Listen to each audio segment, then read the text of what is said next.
116.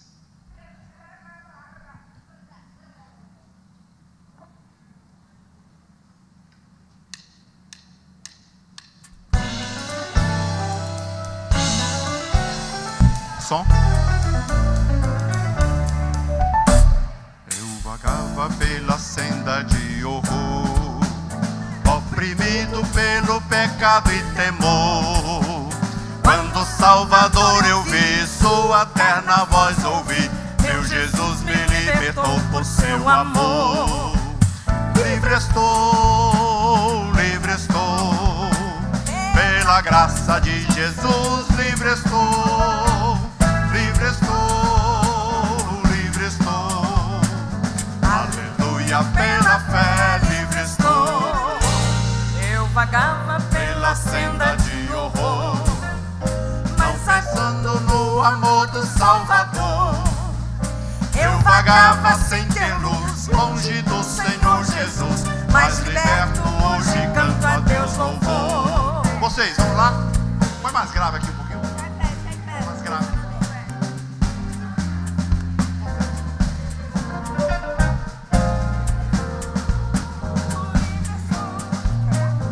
Aleluia, pela fé, livre estou. Eu vagava pela senda de horror, mas agora quero andar com meu Senhor.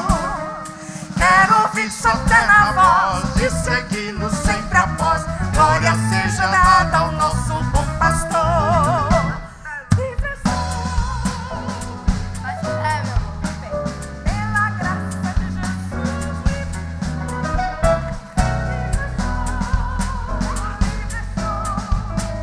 Aleluia, pela fé, livre estou. E outra vez. Livre estou, pela graça de Jesus, livre estou, Livre estou, livre estou. Aleluia, pela fé, livre estou.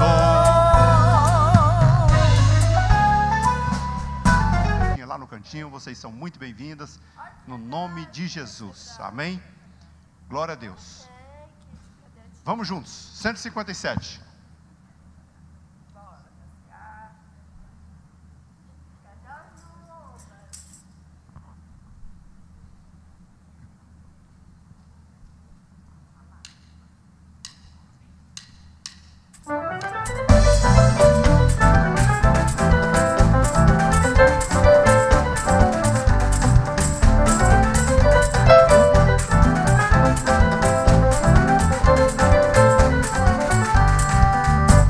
O dia vem a clarear, já fugiu a noite, brilha a luz da além.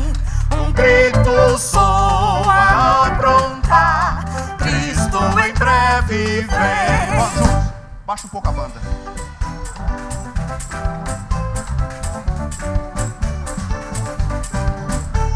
Ouvi a grande nova que alegria traz, Cristo em breve vem.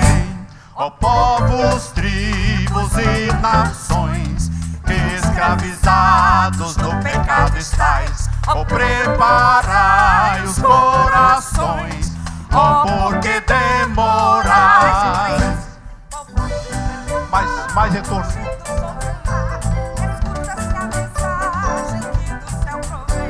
Ouvi a grande nova que alegria traz, Cristo em breve vem. Vamos ficar em pé, vamos ficar em pé. Ailade, pode subir, Ailade.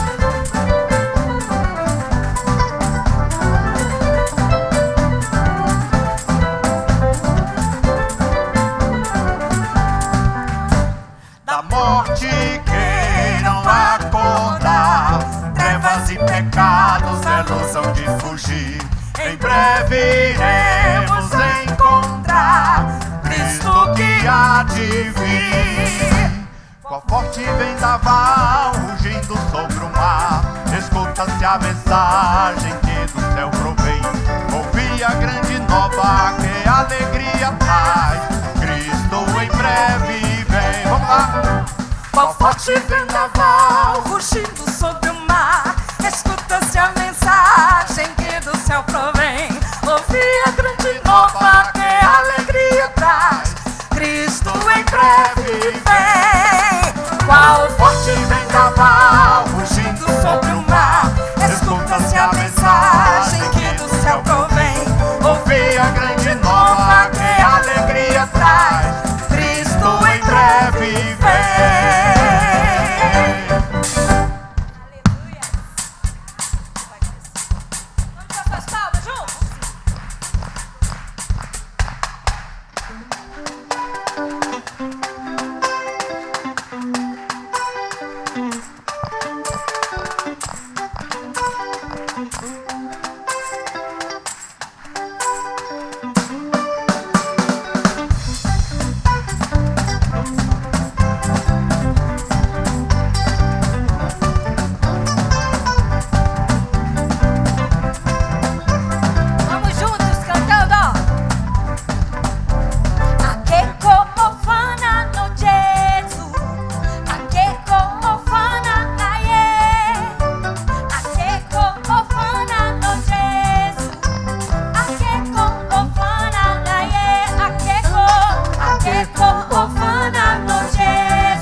A paz do Senhor. Irmãos, podem se assentar.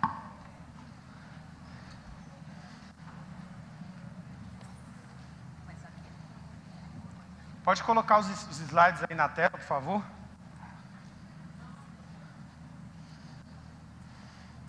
Isso, muito obrigado.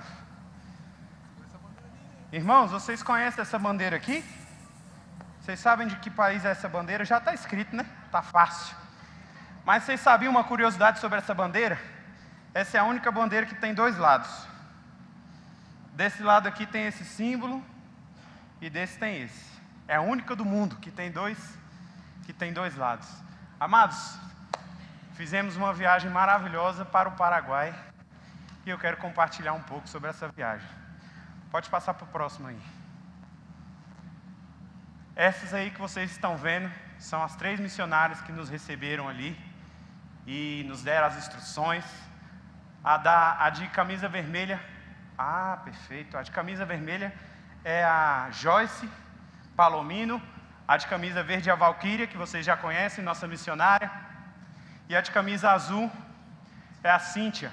A Cíntia, ela é uma paraguaia, e isso é para o orgulho e satisfação da Joyce, que sabe que ela começou esse trabalho, mas que hoje ela trabalha com uma paraguaia, com uma pessoa que é daquele lugar, e que um dia, se for o caso dela ter que ir embora, ela sabe que aquele trabalho já é tocado por uma pessoa que é de lá.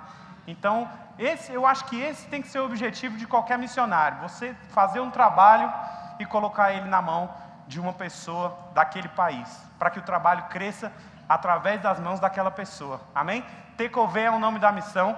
E Tecovê é uma palavra que em Guarani significa vida, certo? Meus irmãos, nós fomos para lá com um grupo de quase 15 pessoas.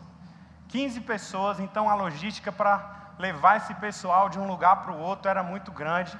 Nós passamos 10 dias ali, tivemos que locar várias vans, tivemos que, às vezes a gente se dividia, algumas pessoas da equipe vão pegar ônibus, algumas pessoas vão de van, algumas pessoas vão dentro do carro. Gente, 15 pessoas, para você deslocar 15 pessoas de um lugar para o outro, é difícil. Mas assim, foi uma bênção. Cada experiência que cada pessoa teve, com certeza eles vão contar muita coisa maravilhosa dessa viagem.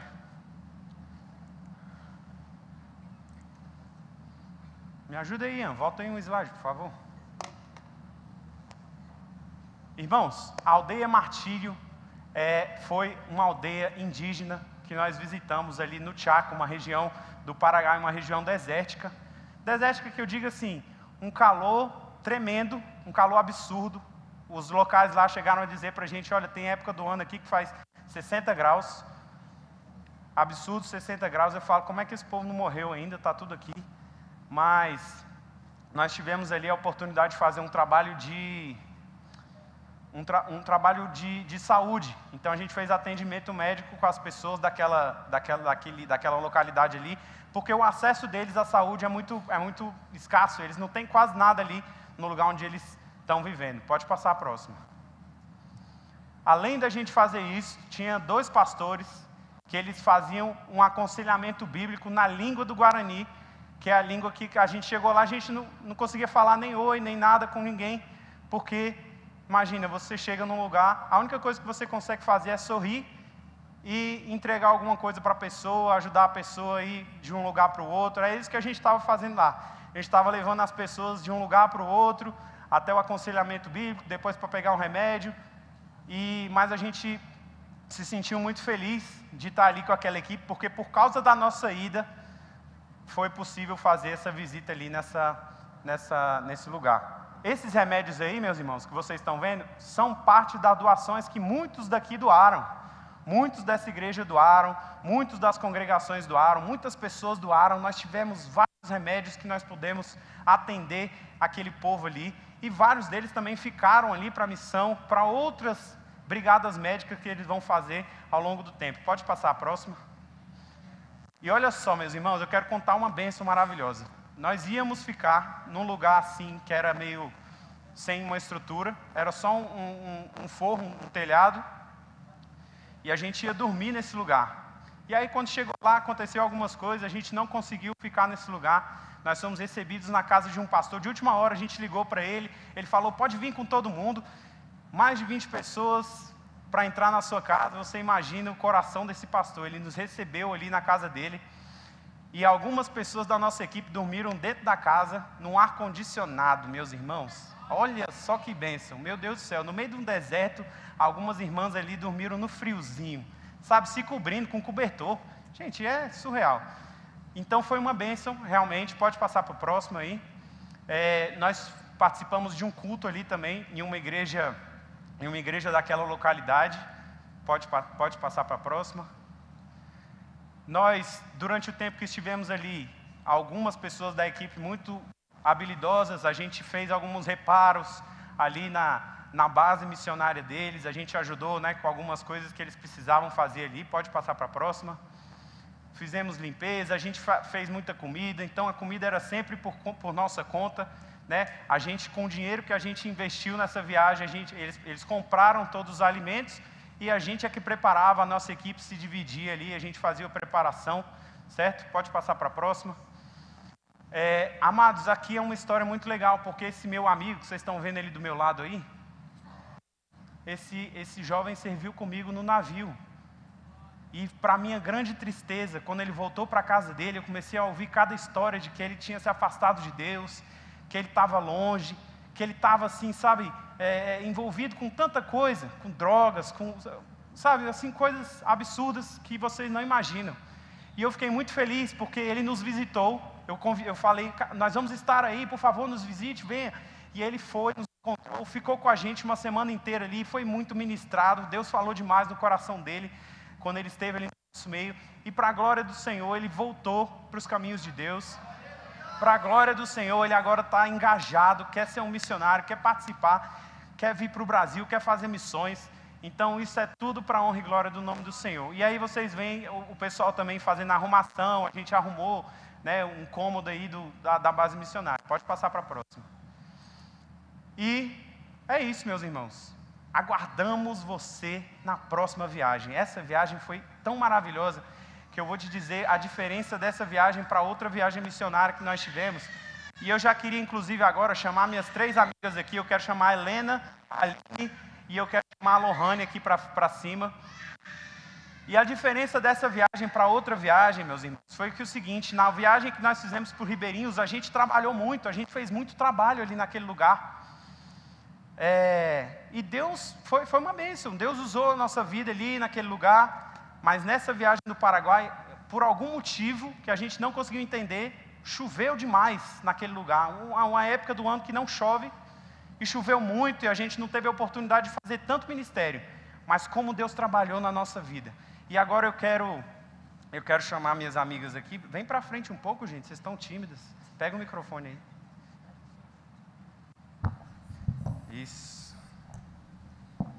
Isso, eu quero chamar primeiro a Helena. Amém, glória a Deus. Helena, o que mais te marcou nessa viagem para o Paraguai? Eu acho que a minha conversão a missões. Irmãos, só estando lá para descobrir o que é missões. É viver totalmente na dependência de Deus, totalmente.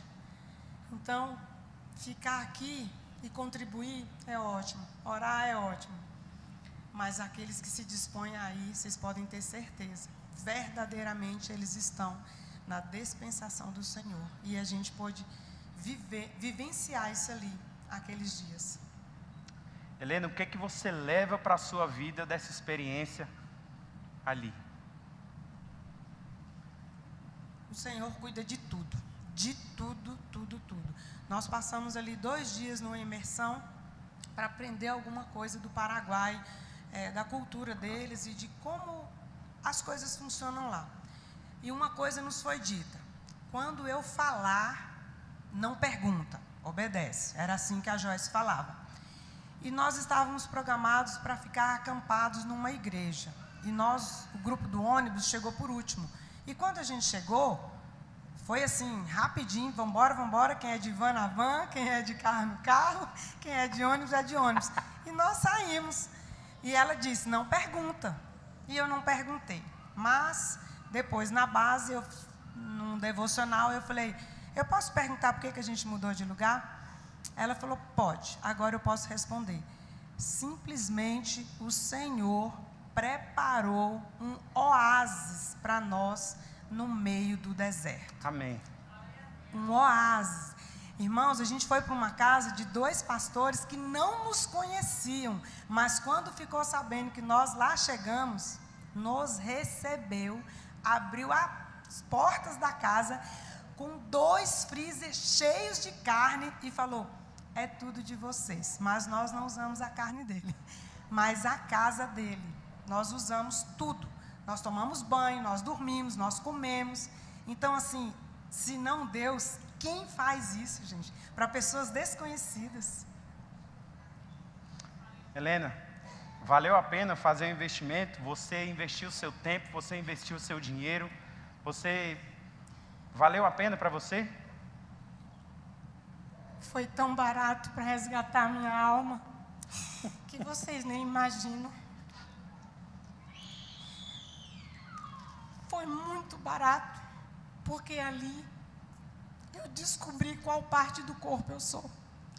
Eu era meio sem função no corpo, ali eu descobri. E tanto foi bom e tanto valeu que eu já tenho data para voltar. Amém, glória a Deus. Amém. Próxima, Lohane, por favor. Vou te fazer as mesmas perguntas. Lohane, o que te marcou nessa viagem para o Paraguai? O amor de Deus. Porque Ele nos cuidou de tal maneira que a gente foi lá servir Ele. E Ele, em vez, Ele nos cuidou, Ele nos serviu. Ele nos abençoou em cada detalhe. No clima, na comida, no carinho, no amor. E isso daí é inacreditável. Amém. E o que você leva para a sua vida de agora em diante, depois dessa experiência? Que eu posso fazer mais. Que o que eu faço é muito pouco. E aprender a não reclamar. Porque lá a gente não podia reclamar, não podia falar nada. E a gente aprende que tudo é na mão de Deus. Ele tem um plano, um propósito. A gente ia em qualquer lugar. A missionaria a gente ia e era tudo no plano de Deus. Amém. Glória a Deus. E valeu a pena fazer esse investimento de tempo? Valeu a pena fazer esse investimento de dinheiro? Valeu a pena tudo. Valeu a pena cada centavo, cada pisada, cada trabalho. E como a missionária disse lá, lá a gente vai para se gastar, se desgastar no campo. Para isso. Para suar, para trabalhar para Deus. Porque comparando os nossos pecados por o que a gente fez para Ele, não é nada. Não chega nem nos pés. Amém. Obrigado, Lohane. Agora eu quero chamar a Aline e fazer essas mesmas perguntas. Aline, o que mais te marcou nessa viagem para o Paraguai? Já vi que você está preparadinha aí. Primeiramente, shalom, amém, igreja. Aleluias. Eu escrevi porque senão, olhando vocês, eu vou ficar nervosa, não vou conseguir responder, amém? Então, vou consultar aqui. Aleluias. Irmãos, tudo me marcou nessa viagem, mas além do que as amadas aqui já falaram, essa foi a oportunidade de realizar um sonho, né? E a submissão, estar sob a missão de alguém, de um líder, de alguém que te conduz e você não questiona. Eu sou muito questionadora também, gosto de ficar perguntando, mas por que disso, por que daquilo, aquilo outro, né? E a Joyce só falava assim, na minha sombra, o que eu falar, faça, o que eu não falar, não faça.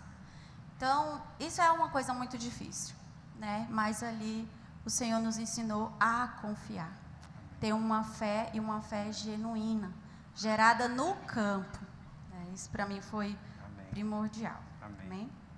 E o que você leva para a sua vida dessa experiência, Aline?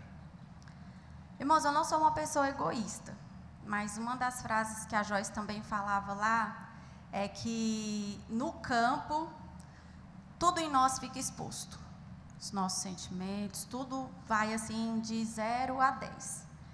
E eu já me achava com o coração liberado para abençoar, né? Já me achava, eu já oro, eu já entrego, eu já colaboro e está tudo bem, né? Então, quando eu cheguei lá no campo, eu tive que aprender a viver ali Atos 2, né, 44, onde nada é nosso, nada é meu, tudo é nosso.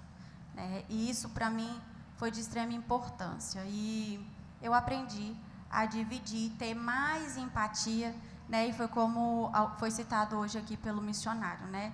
Verdadeiramente eu calcei os sapatos de um missionário. E esse investimento valeu a pena para ti? Eu faria tudo de novo. Amém, glória a Deus. Aleluias, amém. Muito obrigado, agradeço gente, a oportunidade, em nome de Jesus. Olha aí, ó, essa jovem aqui está vestida a caráter. Quando estivemos lá, a gente conseguiu ver uma dança típica e ela está a caráter hoje. Muito obrigado, gente. Que Deus abençoe vocês.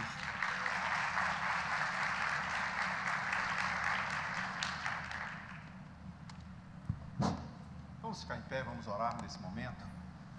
Vamos abençoar o Felipe, que vai trazer mais uma vez uma reflexão missionária para a nossa edificação e para nós sermos desafiados a cada dia. Senhor Deus, nós estamos na Tua presença. Nós sabemos que o Senhor conduz todas as coisas. O reino é Teu, a glória também é Tua. E esse é um momento muito especial onde nós queremos ouvir a Tua voz.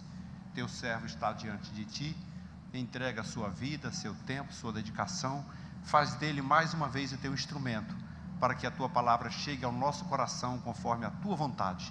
É o que nós te pedimos, Senhor, em nome de Jesus. Amém. Amém. Meus irmãos, vamos de pé ainda, abrir nossas Bíblias aí no livro de Mateus, capítulo 8, a partir do verso 18.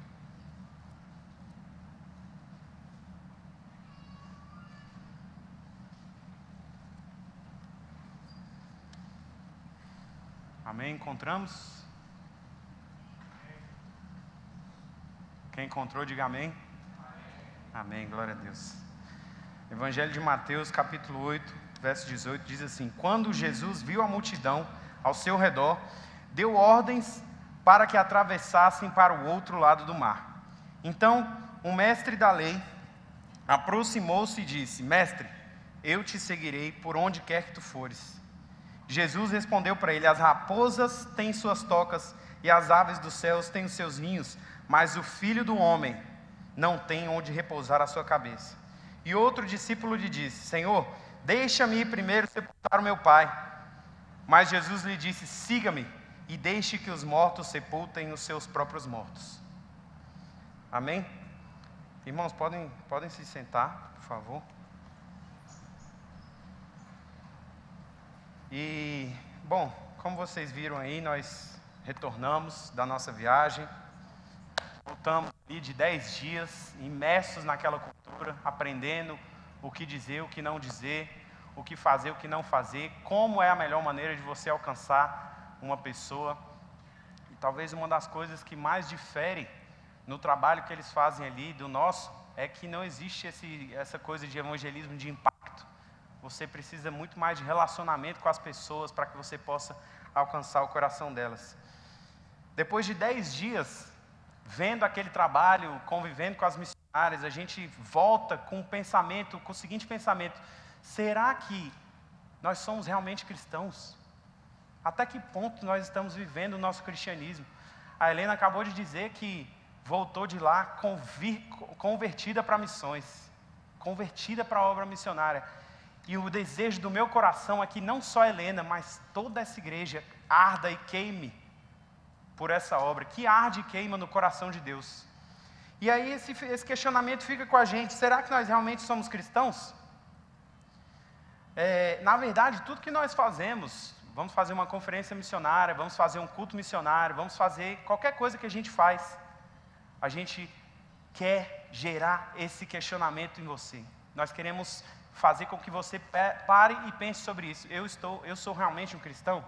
Eu vivo realmente a vida que um cristão tem que viver? Certo? E Charles Spurgeon, Vocês devem conhecer esse homem porque ele é chamado príncipe dos pregadores.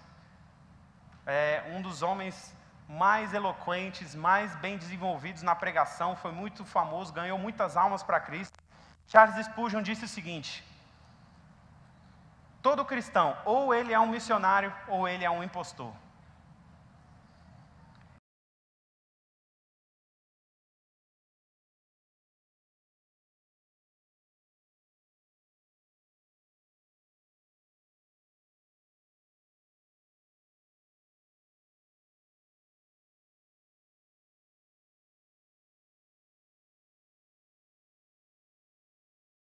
Pessoas, sabe, eventos onde o pregador é aquele estilo de pregador coach, que ele vai te falar coisas que você quer ouvir, que você, sabe, você é a menina dos olhos de Deus, sabe, você o motivo do universo existir é por causa de você, tudo acontece e gira em torno de você, você é a pessoa mais importante do mundo, entende?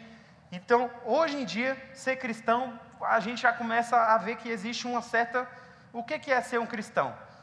E é muito importante nós nos fazermos esse questionamento, porque o próprio Jesus, em um certo momento do seu ministério, ele diz o seguinte: muitos dirão naquele dia: Senhor, Senhor, nós não profetizamos no Teu nome, e no Teu nome nós não expulsamos demônios e não realizamos muitos milagres. Então, eu lhes direi claramente: nunca os conheci, afastem-se de mim, vocês praticam o mal. Agora, eu penso assim que deve ser um desespero na mente de uma pessoa ouvir essas palavras de Jesus. É uma pessoa que passou talvez a sua vida inteira vindo para a igreja, sabe, se dedicando, sabe, se podando de certas coisas, para chegar naquele dia e Jesus falar: afaste-se de mim, porque você pratica o mal e eu não te conheço. Isso deve ser muito frustrante para alguém. E é por isso que é muito importante nós sabermos: realmente eu sou um cristão? Irmão, eu quero te perguntar mais uma vez, e eu quero, através desse texto aqui, do texto de Mateus, eu quero puxar 3 pontos específicos pelos quais nós vamos poder descobrir se realmente somos cristãos ou não. Amém? Primeira coisa que a gente tem que entender é que se eu for um cristão, eu tenho que ir aonde Cristo for. No verso 18, o mestre da lei, ele chega para Jesus e ele diz o seguinte: mestre, eu te seguirei por onde quer que tu fores. Esse discípulo, ele estava dizendo assim: mestre, aquilo que tu for fazer, eu vou fazer junto contigo, o lugar onde tu estiver, eu vou estar junto contigo. E essa é preferencialmente uma coisa que nós, como cristãos, temos que ter isso em nós. Sabe, nós temos que ter essa iniciativa. Deus, Jesus, aonde tu for, o que quer que tu for fazer, eu quero estar ali naquele lugar, eu quero fazer, sabe, eu quero entregar minha vida para ti.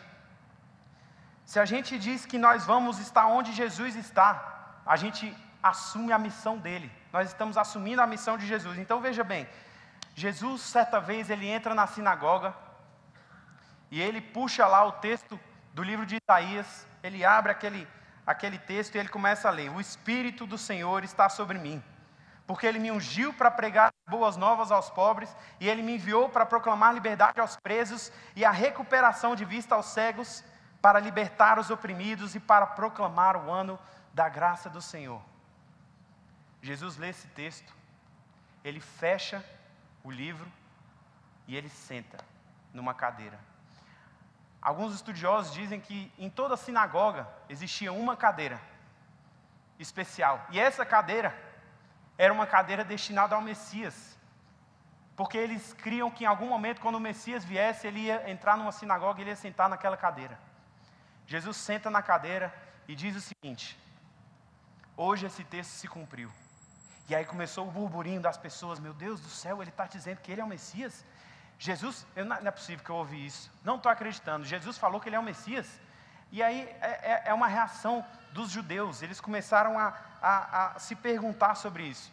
Veja bem, meu irmão, Jesus declarou sobre ele mesmo, ele falou: o Espírito do Senhor está sobre mim, e ele me ungiu para que eu pudesse pregar boas novas, ele me enviou para proclamar liberdade aos presos, recuperação de vista aos cegos, libertação aos oprimidos e proclamação do ano aceitável do Senhor. Irmãos, essa missão é de Jesus, mas ela é nossa também.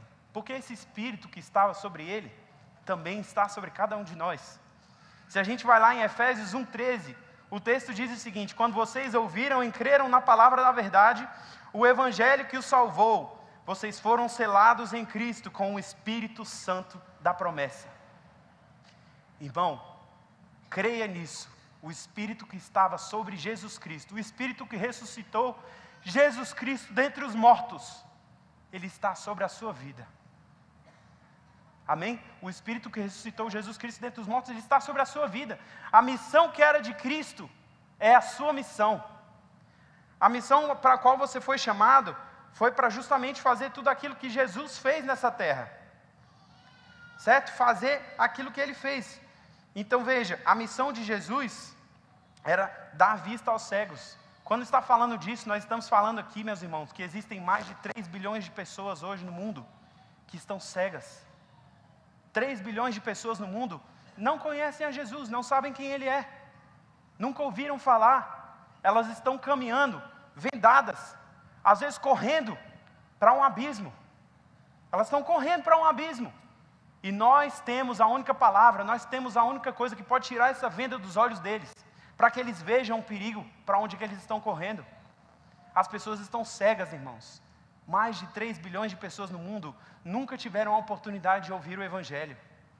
Isso é alarmante, isso tem que gerar alguma coisa na gente. Isso tem que gerar um incômodo no nosso coração. Será que eu estou fazendo alguma coisa para isso mudar? Será que eu estou pelo menos orando para que isso mude? Libertar os oprimidos do diabo. Quando nós estamos falando de libertar os oprimidos do diabo, a gente vê claramente na nossa sociedade as pessoas presas, as pessoas, sabe, pessoas caindo endemoniadas, pessoas que estão presas em situações que a gente vê claramente que é um ataque do inimigo na vida dessas pessoas.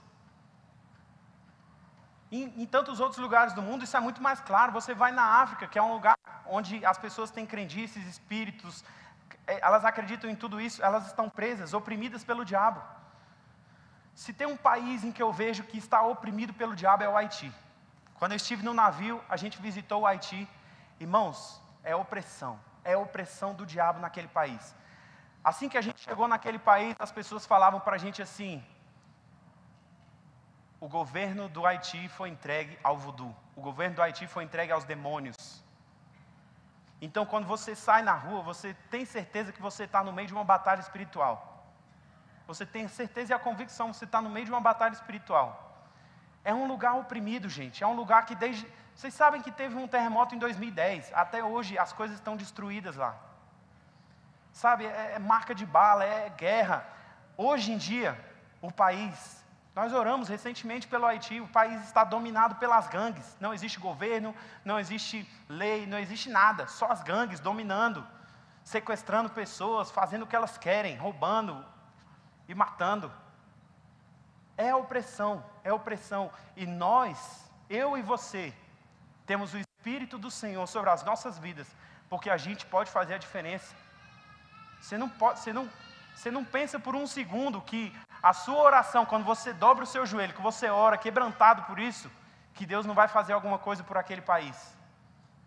Deus está esperando uma posição nossa, para que Ele possa agir, para que Ele possa derramar suas bênçãos. Amém? A próxima coisa que a gente vê é que fomos chamados para proclamar o ano aceitável do Senhor. Meu irmão, no Antigo Testamento existia um ano chamado o ano do jubileu. O ano do jubileu, a cada 50 anos, esse ano chegava na terra de Israel. Nesse ano, todos os escravos eram libertos. Nesse ano, todas as terras que haviam sido vendidas, porque não consegui pagar minha dívida, eu vou vender minha terra. O ano do jubileu, tudo volta para o dono. Tudo volta para a pessoa que era de direito dessa terra. Esse é o ano do jubileu, o ano da libertação. Irmãos, estamos chamados para proclamar o ano da libertação. E o ano da libertação é agora. Jesus Cristo, Ele veio nessa terra. E a partir de agora, todos têm liberdade por meio dEle. E foi essa liberdade que nós somos chamados a proclamar. O Espírito do Senhor esteve sobre Jesus e está sobre nós, para que nós proclamemos justamente isso. Salvação por meio de Jesus Cristo, amém? Amados, quando a gente fala que eu vou para onde Cristo for, eu tenho que entender uma coisa muito clara sobre o ministério de Jesus. Eu estou indo para a morte. Eu estou indo para o sofrimento. Eu estou indo, sabe, eu estou indo de frente com a opressão que vem contra mim. Olha, Jesus, ele foi muito perseguido pelos líderes. Jesus, ele foi, sabe, de todo jeito eles tentaram parar o ministério de Jesus, tentavam matar ele, tramavam para matar ele a todo tempo. Foi morto, no final das contas. E se eles perseguiram o mestre, como é que eles não vão perseguir os discípulos? Nós somos cristãos, nós somos pequenos cristos. Então, se você é um cristão, você vai aonde Cristo for. Amém? Mas, irmãos, tem uma coisa muito importante para nós levarmos em consideração. Beleza, nós temos que ir aonde Cristo for, fazer aquilo que Ele fez. Nós estamos indo para a morte, para o sofrimento. Mas tem uma coisa que, nossa, nos dá uma garantia, uma felicidade, uma tranquilidade. Porque nós sabemos que Jesus, Ele está conosco. Deus está conosco. Deixa eu ouvir um glória. Jesus está com você, meu irmão. Deixa eu ouvir um aleluia. Jesus está com você. Jesus falou o seguinte: vocês vão pregar esse evangelho até os confins da terra, e eu vou estar com vocês até o último dia. Certo? Então, irmão, levanta a tua mão e dá um glória a Deus, porque Jesus Cristo está aqui nesse lugar. Jesus Cristo está com você.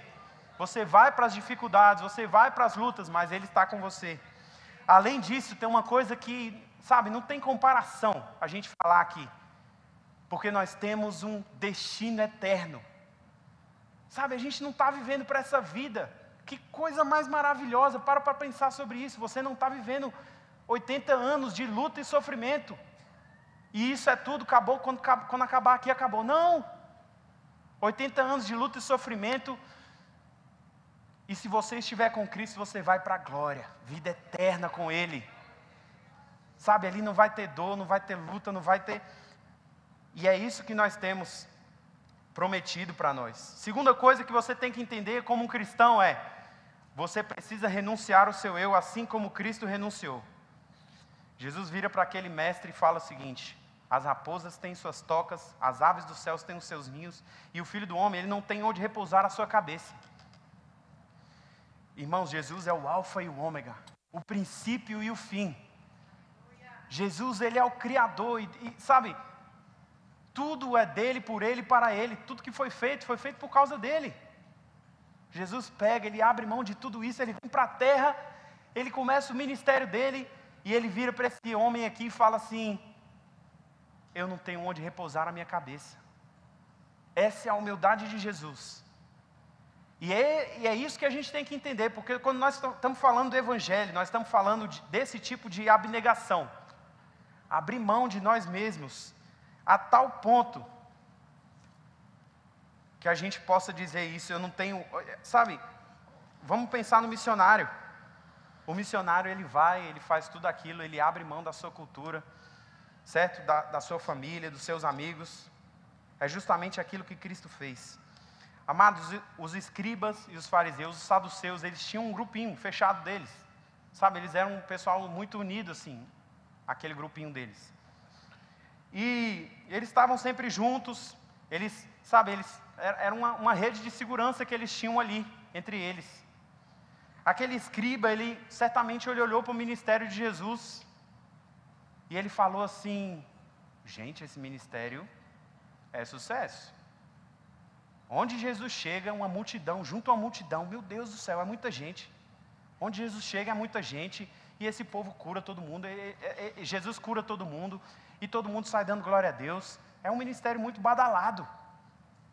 Ele tem 12 discípulos, eu acho que eu vou ser o 13º. Acho que eu vou chegar lá e vou falar que eu vou seguir ele. Aí ele, provavelmente com esse pensamento na cabeça, aqui é uma imaginação minha, né? Claro que isso não está escrito na Bíblia, mas eu estou imaginando dessa forma. Jesus vira para ele e fala o seguinte: olha, o meu ministério não tem nada de glamouroso. Meu ministério é a luta, o sofrimento, é a dificuldade. Tudo isso que eu acabei de falar para os irmãos. Para seguir a Jesus, você vai ter que abrir mão de quem você é. Você é um fariseu, você é um escriba, você é reconhecido na sociedade. As pessoas olham para você, as pessoas te reconhecem. As pessoas, sabe, batem palmas, as pessoas, nossa, ele é tão importante, ele é tão pomposo. Você vai ter que abrir mão disso, você vai ter que abrir mão de quem você é para você me seguir. É isso que Jesus está dizendo para aquele homem. Irmãos, Jesus enviou os seus 12 discípulos. Ele enviou eles de 2 em 2. Falou assim, vocês vão sem dinheiro, sem capa. Vocês vão sem comida. Vocês vão sem comida. Esse é o ministério que Jesus está propondo para os seus discípulos. A provisão para o discípulo era Deus quem dava. Se Cristo renunciou à sua glória, se Cristo renunciou tudo que ele tinha para exercer esse ministério, quanto mais nós temos que renunciar. Quanto mais nós temos que entender que, sabe, nada que essa vida tem para nos oferecer é comparável com aquilo que Deus tem para nos oferecer na vida eterna. Nada do que Deus tem para nos oferecer aqui pode ser comparado com a missão que Ele nos deu. De proclamar esse evangelho a toda a criatura. Amados, nós ficamos 15 dias ali no Paraguai. 15 dias, amados, 15 dias longe da tua esposa. É uma luta, viu? É uma luta. Longe do seu filho. A Aline também passou pela prova. O esposo dela ficou aqui, ela foi para lá. Irmãos,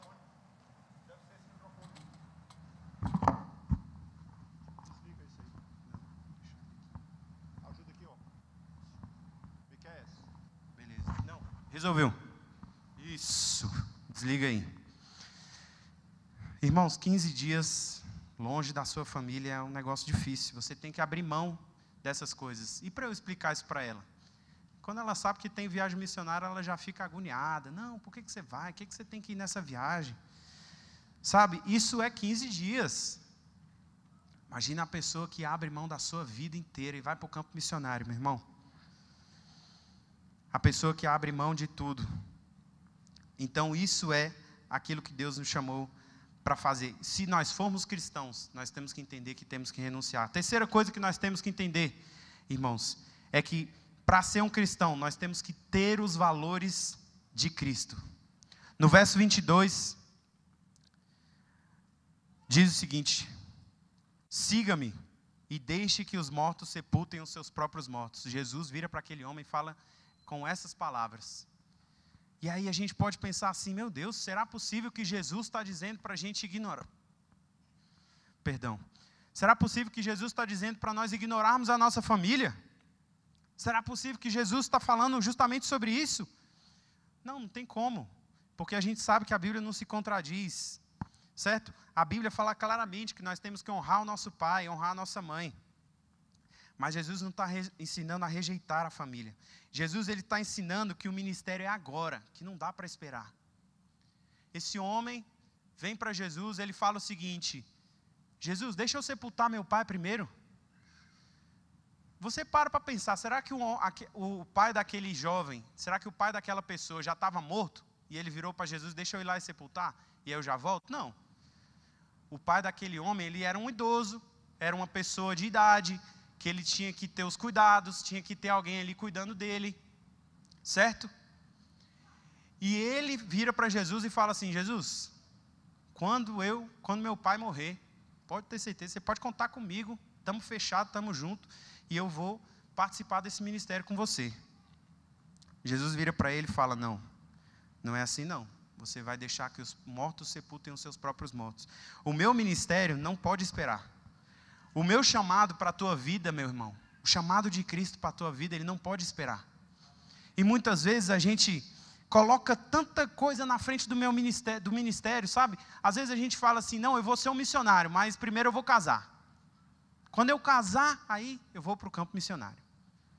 Ah, não, eu vou adotar, eu vou ser um adotante. Mas Deus, espera só eu dar uma organizadinha nas minhas contas, porque está difícil. Eu não estou conseguindo sobreviver um mês, está meio difícil ainda. Deixa eu me organizar nas minhas contas que eu vou ser um adotante. Deus, deixa eu me tornar uma pessoa, sabe, deixa eu me aposentar, Senhor. Deixa eu me aposentar. Nossa, esse aí é demais. Quando eu me aposentar, eu entro no ministério. Quando eu me aposentar, participar, porque agora eu vou participar de um outro ministério. Eu vou para um outro ministério, participar de algo muito grandioso, muito celebre, muito majestoso. É muito triste a gente ver isso. E, na verdade, se você parar para pensar, talvez você falou isso em algum momento. Talvez você disse isso. Quando eu tiver dessa forma, aí eu vou fazer a obra de Deus. Quando eu tiver assim, eu vou fazer a obra de Deus. Não, a obra de Deus é agora. Jesus está te chamando para agora. Amém? Jesus está te chamando para agora. Essa é a tua prioridade como um cristão. Certo? O próprio Jesus disse o seguinte: quem ama o seu pai ou a sua mãe mais do que a mim, não é digno de mim. Quem ama o seu filho ou a sua filha mais do que me ama, não é digno de mim. Quem não toma a sua cruz e não me segue, não é digno de mim. Quem acha a sua vida a perderá, e quem perde a sua vida por minha causa a encontrará. Irmãos, ter os valores de Cristo. O terceiro ponto que nós estamos falando aqui é ter os valores de Cristo. Irmãos, o que é importante para Jesus Cristo? O que é importante para Jesus Cristo? Eu já falei isso várias vezes aqui. Para que Jesus veio nessa terra? Pensa bem. Por causa das almas, por causa das pessoas. Ele veio aqui para que todo aquele que nele cresce pudesse ter a vida eterna. Certo? Esse é o interesse maior de Jesus Cristo, esse é o interesse maior de Deus. Ele quer ter relacionamento com a sua criação, Ele quer se relacionar, Ele quer ter uma intimidade com a sua criação.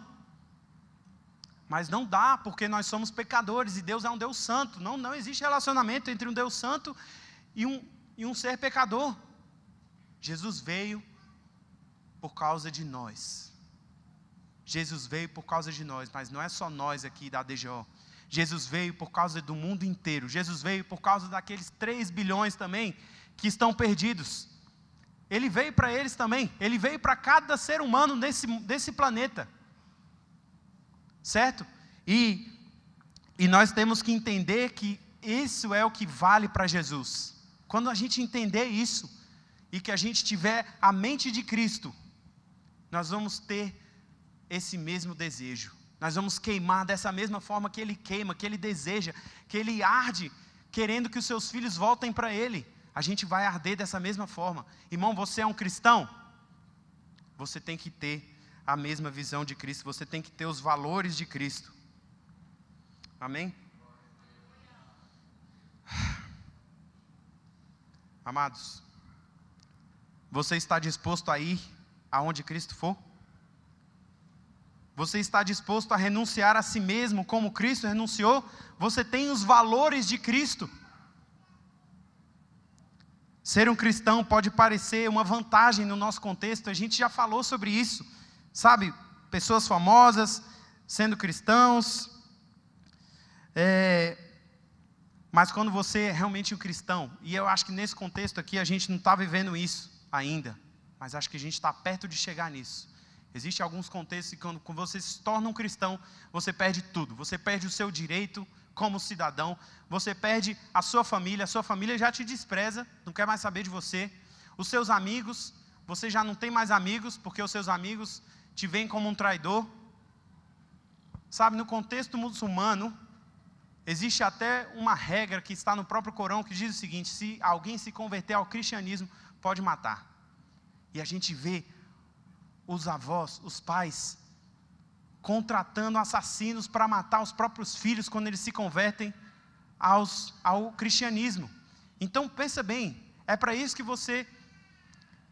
que nós estamos caminhando, certo?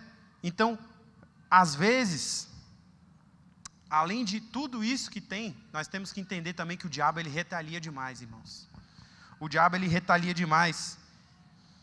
E nós temos uma promessa: Deus vai sempre estar do nosso lado. Nós temos uma garantia de salvação, nós temos um lar celestial com Ele. Amém? Você é um cristão, meu irmão? Você é um cristão?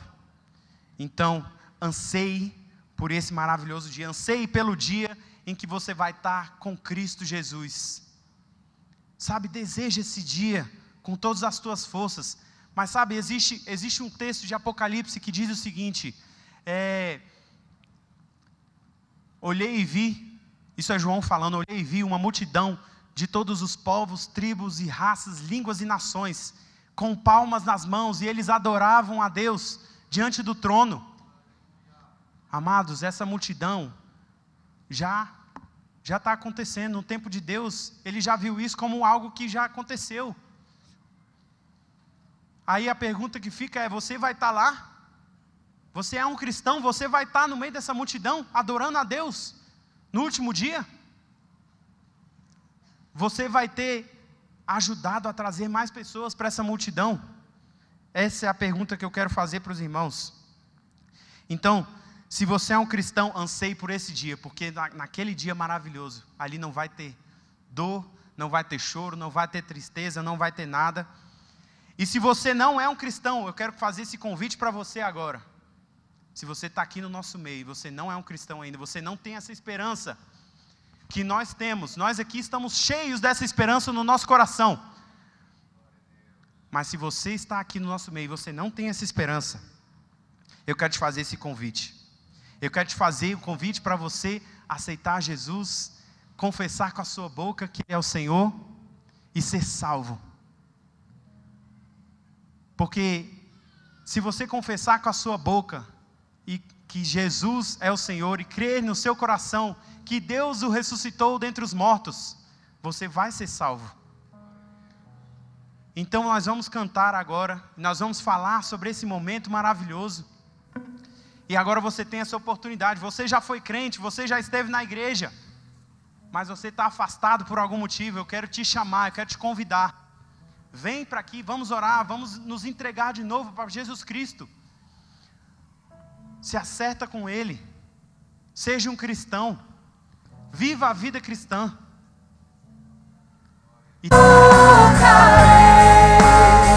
Seu corpo